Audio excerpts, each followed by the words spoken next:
welcome back to Friend Crush. I'm your host, Amber Akilla. This is my podcast where I talk about stuff and things, cute, chaotic, and critical thinking. How is everyone today? Is there like a lot of background noise at the moment? I feel like I've got the window open, but I like the fresh air, so I apologize if that bothers anyone.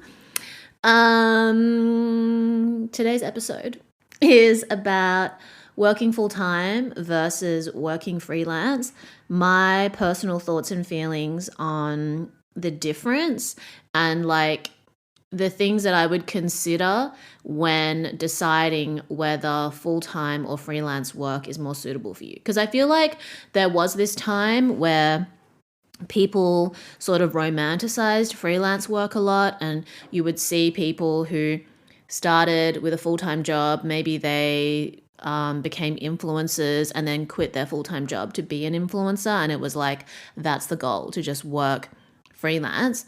And even when I had a full-time job, I used to think like, everything is going to be better when I can work for myself.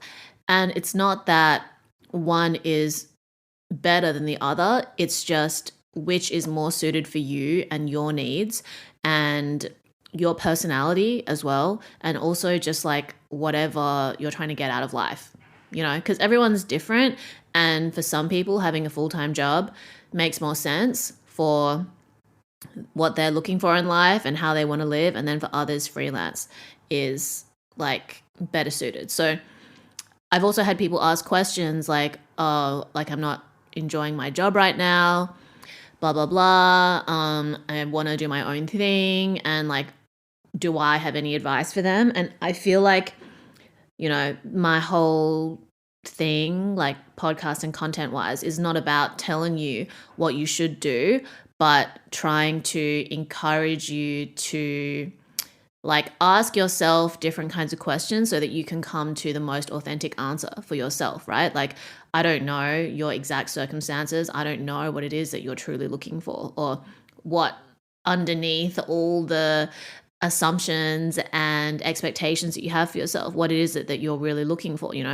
I don't even know that for myself half the time. So how could I know that for you? But sometimes if you ask yourself the right questions, or you come at like an issue from a different point of view, you can gain clarity on it, And I think that sometimes when people talk about the difference between full-time and freelance work, they're just asking like, oh, which one's better? Or like, how do I go from one to the other? But just because you go from one to the other doesn't necessarily mean that you're going to enjoy working more, or that you're going to make the kind of progress that you want in your work. You know what I mean? So I guess if we start off with full-time work, and obviously this is like just from my own experience and my point of view. So I've only really had like one full-time office job when I worked at like a record label / agency, creative agency. And I learned a lot while I was in that job. And I was really lucky that the office environment was generally pretty like positive and supportive. And when I hear about people who are in really toxic office work environments, like I can't really imagine like having to be in that kind of environment.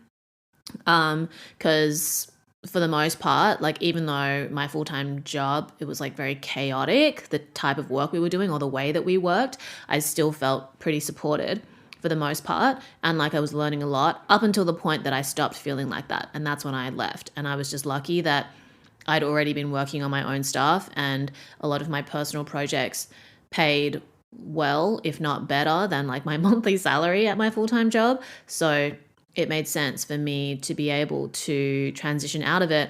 And also like I wasn't having to pay rent at the time because I was living with a family member when I was in Shanghai. So there are so many different factors that go into whether it's suitable for you to transition from full-time to freelance or not, or like the other way around. I think that, there's a lot of different privileges or resources that people do or don't have access to that play a big role in whether or not you can logistically transition between the two. So for me, I feel like I always wanted to sort of work for myself in a way. Like when I was working full time, I always sort of thought like the goal was to eventually work for yourself. And I just thought it was weird for other people to not want that. I didn't really understand why you would want to have to go to an office every day. But since I've been working freelance and now that I have like more responsibility, I have to pay rent, I realized the benefits of having a full-time job being that you have more financial stability. And that is definitely better suited to some people and their relationship with money and their security or financial security needs. So I think it's about asking yourself, especially if you're trying to transition between the two, like just because you want financial security doesn't necessarily mean that you're guaranteed that in a full-time job either. You know, you could lose your job any day, your company could go bankrupt. I've heard the craziest stories about, you know, bosses getting into scandals, the company having to do a bunch of layoffs, even though the job felt really secure. There's so many things that you can't predict for. Pandemic occurs, whatever, like there's so many things. So I think that like generally it's about having the right mindset. It's like regardless of what happens, you're going to be able to make money, you're going to be okay. This sort of like delusional abundance mindset that's also met with a level of fiscal responsibility and mindful spending, but also sort of like having a bit of a safety net in case of emergency, regardless of whether you're full-time or freelance. Maybe that's something you have to create for yourself. Maybe that's something that, you know, you just have because of your parents or whatever, your home situation. Like for me, I'm really lucky that the pandemic taught me that even if my whole life turns to shit in Shanghai, I can always just go back to Perth and hang out with my mom. You know, like I was always trying to run away from home and trying to get out of Perth. And I always felt like my mom thought I was like a burden when I was growing up. But after spending so much time with her in the pandemic and, you know, the era of our lives shifting a lot, especially as my mom gets older, as I get older, she is like really obsessed with spending time with me and me being in Perth. And now I'm like never there. So I think that there are like pros and cons to every phase and experience and stage of your life. You just sort of need to lean into it a little bit. So if you're working a full-time job and you don't like it, what is it about your job that you don't like? Is it the people in your office that you don't like? Is it the nature of the work that you're doing? Is it the industry that you're in? These are all important questions to ask yourself, because if you are like literally or metaphorically crying and throwing up every day in a situation of any kind, something needs to change. There is only the illusion that you don't have a choice, because, you know, I've spoken to people before where they've convinced themselves that they need to have this job. It's the only job that they can have, in spite of the fact that they have a toxic work environment or they're being underpaid or they're being taken for granted. And that's actually not the case. It's understandable that you might get into that mindset. You've been literally like gaslit into thinking that this is the only thing that you can do. But in reality, like if you have skills and you have work experience, there is a possibility for you to work anywhere else than where you're working right now. And whether you like it or not, nothing is forever, especially not a job, you know, like especially not a company's longevity, especially not like your position in a company. So there is the illusion of security and stability, but in reality, everything is temporary anyway. So if you really, really hate your job, ask yourself like what it is that would need to change, you know, because sometimes it's like, it's just the environment that you're in, like the people that you work with are not friendly, or you're in a toxic work environment, but you actually enjoy the industry that you're working in. Okay, so see what other options are available to you in your industry, if it's possible for you to work at a different company working on similar things. If it's like, okay, you enjoy the office environment, but you don't like the industry that you're working in, consider what skills you would need or what experience you can build in order to transition into another industry. And then also recognizing that you're going to have to work whether you like it or not. Like unless you're in a position where you don't have to work at all, every job is going to feel like work.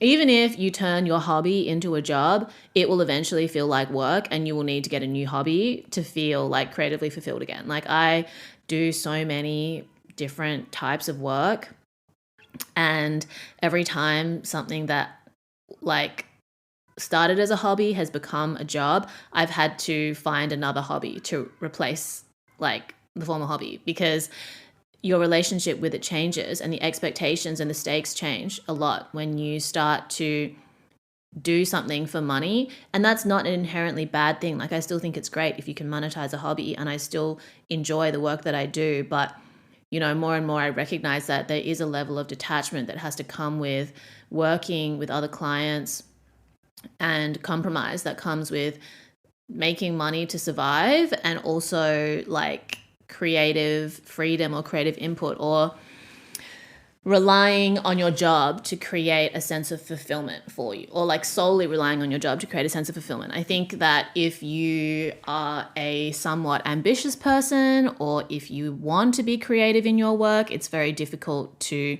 feel 100% satisfied just through whatever it is that you do that pays the bills. You know, like, you get that money, and then how do you spend it, and how do you spend the time you have outside your job?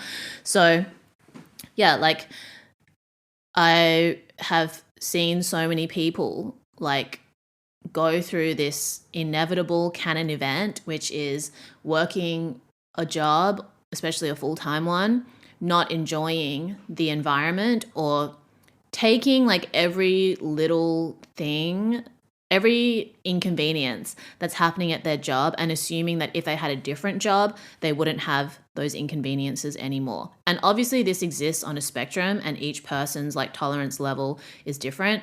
But a lot of the times, like, that person has gotten a new job somewhere else, and it's the same problems, you know, because the issue is not necessarily, or not always, like the job itself. It's just the fact that by having a job, you're going to have to deal with idiots, or you're going to have to deal with. Thank you for tuning in to this episode of Friend Crush with Amber Akilla. The full episode is available with a podcast subscription. You can subscribe to Friend Crush with Amber Akilla following the link in the podcast description or in the podcast profile page. Subscribers get access to selected full episodes and also voice memo episodes. That's where the real tea is, unhinged and chaotic. Thank you in advance for supporting. Send me your thoughts and feelings as always. Sending love and slay your way. Stay hot and having fun. Drink lots of water. Tell your friends and family you love them. Follow the link to subscribe.